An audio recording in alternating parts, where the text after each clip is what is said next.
விளைஞ்சிருக்கும் என் வெத்தலை கொடி அட வளைஞ்சிருக்கும் ஒரு சன்னல் வெடி தோட்டா ஒரு கண்ணால தொலைஞ்ச ஒரு பொண்ணால வாக்கா இந்த வம்பால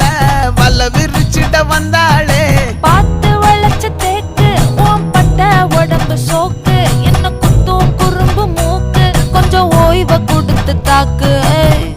என்னடி சித்திரமே இங்க நீ பத்திரமே